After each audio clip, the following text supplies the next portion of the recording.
आं दिनै JSP Advice 365 चेनेलनि जोहै मोनसे गोदान भिडिअ आपडेट नोंथांमोननो होनो लाबोनाय जादों। बे भिडिअ आपडेटआव आङो इंटरकास्ट मेरिटनि सोमोन्दै एक्सप्लेनेशन होनो नाजानाय जादों। आथिखालाव ससियेल मिडियायाव मोनसे भाइरेल जाबाय थानाय मोनसे नुथाय जों नुगासिनो दङ। बर'नि मुंदांखा बक्सार गेलेगिरि बा वर्ल्ड बक्सार देरहासारगिरि अंकुसिता बर'आ 22 एप्रिलाव त्रिदिप बर'आ मुंनि सासे गुबुन हारिनि सेंग्राजों हाबा जासिगोन होननाय खोथाखौ लानानै गोबां मानसिफ्रा सावरायसोलायदों। बर'नि मुंदांखा ग्लेमारफ्रा मानो गुबुन माहारिनि हौवाफोरखौल' मोजां मोनो, थामहिनबा जोंनि बर' माहारिनि गेजेराव बिथांमोनखौ हाबा लानो हानाय मानसि गैया नामा? बा आथिखालनि मुगायाव जोंनि बर' माहारिफ्रा नेशनेल स्पिरिटखौ नायोब्ला जोंनि गावनि माहारिजों जुदि गावनि माहारिनि गोरों गोराफ्रा हाबा जायाब्ला गुबुन माहारिनि मानसिजों जोंनि बर' आइजोफ्रा हाबा जाहैबाय थायोब्ला मोनसे समाव बर'नि राव हारिमु सोदोमस्रियाथ' लोरबां जालांबाय थाखागोनानो।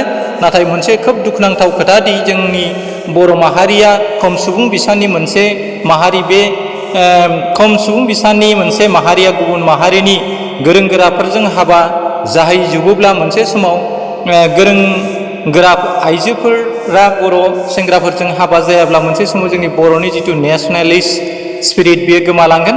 ओंखायनो फरायसा आफाद मुंनि जोंहा मोनसे गौथुम दं। बे गौथुमाव क्लास 5निफ्राय आप टु क्लास 10हालागै मोनसे सदबांसा लानाय, थामहिनबा आं बर' सेंग्रानि अनगायै गुबुन माहारिनि राव हारिमु सोदोमस्रिनि मानसिजों जुलि जाया, आं बर' माहारिखौनो सिबिगोन बा जुलि जागोन। बेबायदिनो मिज'रामफ्रावबो स्टुडेन्ट इउनियना खालामबाय थानाय खोथाखौ लानानै आं सिगांनि भिडिअआवबो बेफोर खोथाखौ रायखांनाय जादोंमोन। नाथाय आथिखालाव ससियेल मिडियायाव बर'नि मुंदांखा बिथां आइजो वर्ल्ड बक्सार देरहासारगिरि अंकुसिता बर'आ त्रिदिप बर'आ मुंनि सासे सेंग्राजों फैगौ एप्रिल दानाव हाबा जासिगोन। बेखौ लानानै बिथां आइजोखौ जोंनि बर' माहारिनि गेजेरावनो जुलि हाबा जानानै थायोमोनब्ला बर'नि सासे मुंदांखा आइजोआ जोंनि बर' माहारिनावनो थागौमोन आरो बर'नि जोलैया आरो अंकुसिता बायदि गोबां अंकुसिता जोनोम जानायनि मोनसे लामा थागौमोन।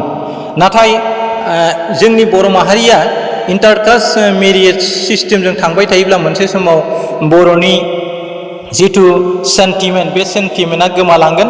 मानो गोमालांगोन? जेरै बर' सासे लेक्सारारा, बर' सासे वर्ल्ड बक्सारा, बेबायदिनो जेरै गिदिर गिदिर बर'नि मोसागिरि खनगिरिफ्रा गुबुन माहारिजों हाबा जाहैबाय थानाय लोगो लोगो जों बै माहारिनि खुरमा गुस्थि जाहैबाय, जाहोनाव जोंनि राव हारिमु सोदोमस्रियाव सोलायलाङो, टाइटेलाबो सोलायलाङो। दा बेखायनो अंकुसिता बर'मोन बादि मुंदांखा सुबुङा दिनै बर' माहारिनिफ्राय जानगारनानै थांनो ओंखारदों।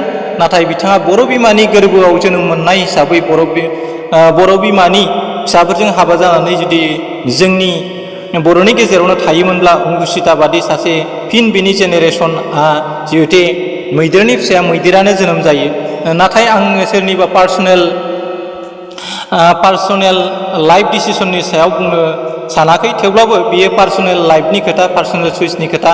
थेवब्लाबो जोंनि गोरों गोरा आइजोफ्रा बर' सेंग्राफोरनि गेजेरावनो गावनि जुलिखौ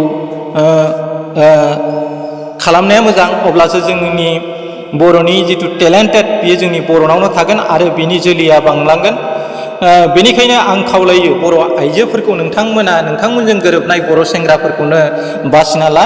बिथां अंकुसिता बर'खौबो जों खोब दुखु मोनदोंदि बिथाङा गावनि माहारिनि सोरबा सेंग्राजों हाबा जानायमोनब्ला अंकुसिता बर'आ जोंनि बर'निनो जानानै अराय थागौमोन। नाथाय बिथाङा दिनै बर'नि सासे सुबुंजों जुलि जाहैनाय लोगो लोगो बिनि गाननाय जोमनायाबो सोलायलांसिगोन, दख'नानि जायगायाव सारि फैसिगोन।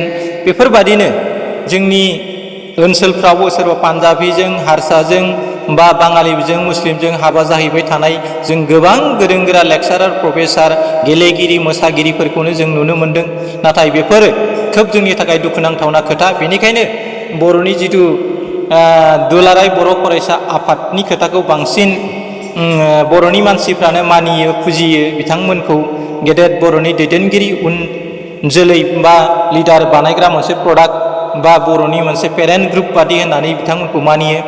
बिथांमोना जुदि दुलाराय बर' फरायसा आफादा गामि गामि स्कुल हाबनानै जुदि बड'लेण्डनि थाखाय जों थांगोन थैगोन होननायफोरबायदि सत बांसा लाना बन सुइ लानानै जुदि बै सिगाङाव बुंबोनाय खोथाफोर बादि जुदि समाय लायोब्ला बर' सेंग्रानि अनगायै आं गुबुन माहारिजों हाबा जाया बेफोरबादि हाबाफारि लानानै बेखौ होबथालांनो नाजाबाय थायाबा मोनसे समाव जोंनि बिटिआरआवबो ओरैबादि मोनसे इन्टारकास्ट मेरिज सिस्टेमा बांबोबाय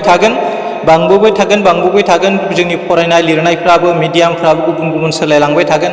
बेनिखायनो जोंनि बर' हिन्जावफोरखौ गुबुन माहारिजों हाबा जानायनिफ्राय जाहाथे जानगाराव लासै लासैनो दोरोदबोलाङो। बेबायदिनो उन्दैनिफ्रायनो बेफोरबादि जोङो बोसोरफ्रामबो क्लास 8निफ्राय आप टु BA सिम बेफोरबायदि हाबाफारिखौ लानानै नेसन स्पिरिटखौ सोनानै होयोब्ला जानो हागौ बर' आइजोफ्रा गुबुन माहारिनि सेंग्राफोरनि फारसे गोसो बोरनायखौ जों खमायना मोनगोन। जों नुनो मोनो भुटान बादि हादोराव दिनै बिसोरो गुबुन माहारिनि मानसिजों हाबा जाया, थामहिनबा गावनि माहारिनि गेजेरजों हाबायाव जेरै जापानफोर बादिनिया दा जापाननि हिन्जावफ्रा जापानिस मानसिफोरजोंनो बांसिन हाबा जायो गुबुन माहारिफोरजों, थामहिनबा इन्टारकास्ट ससियेल मेरिटखौ बिथांमोना गोबाना लायाखै। नाथाय जोंनि थिफ्लिं मोनसे फिसा हारिफ्रा दिनै इन्टारकास्ट मेरिजखौ गोबाना लागासिनो दङ आरो जोंनि गोरों गोराफ्रा गुबुन माहारिनि मानसिजों हाबा जानानै गावनि लाइफ स्टाइलखौ दिन्थिगासिनो दङ। जाउनाव जोंनि टेलेन्टेडफ्रा गुबुन माहारिनाव जोंनि जोलैया थांनानै बिथांमोननि माहारियासो जौगालांनो हमगासिनो दङ। बेनिखायनो आं खावलायो बर' आइजोफोरखौ, नोंथांमोना गाव गावनि माहारिनि बर' सेंग्राजोंनो हाबा जा आरो बिसोरजोंनो गावजों गोरोबनाय मानसिखौ सिलेक्सन खालामनानै लाभ रस जा बा मोजां मोनलाय। नाथाय गुबुन माहारिजों हाबा नोंथांमोन बादि गोरों गोराफ्रा जालांबाय थायोब्ला मोनसे समाव जोंनि बर' हारिया खोब साननो गोनां जागोन। बेनिखायनो आङो खावलायो नोंथांमोना जाहाथे बर' आइजोफ्रा बर' सेंग्राफोरजोंनो बांसिनै जुलिखौ जायो। नाथाय भारतनि संबिजिराव सोरबा मोनसे हारिजोंल' हाबा जानांगौ बेफोरबायदि खोथा गैया। थेवब्लाबो जोंनि जिथु माहारिनि जिथु सेन्टिमेन्ट, बे सेन्टिमेन्टखौ लाखिनो थाखाय जोङो गावनि माहारिनि मानसिजों हाबा जालांबाय थानांगोन। नङाब्ला जों मोनसे समाव खोब जोंनि हारिया नोरजिया जाहैगोन। बेनिखायनो आं नोंथांमोनखौ बे भिडिअनि गेजेरजों खावलायबाय, नोंथांमोना जाहाथे गावनि माहारिनि गेजेराव गाव गावनि फिसाय एबा लाभारफोरखौ सायख'नानै लायो आरो बर'नि राव हारिमु सोदोमस्रिखौ रैखाथि खालामगोन होननानै आं मिजिंथियो। जोबथायाव आङो नोंथांमोननिसिम फिन आंनि अननाय आरो खुलुमनायखौ जासिहोना आं दिनैनि भिडिअखौ एसेयावनो फोजोबनाय एसेनोसै। गोजोन्थों।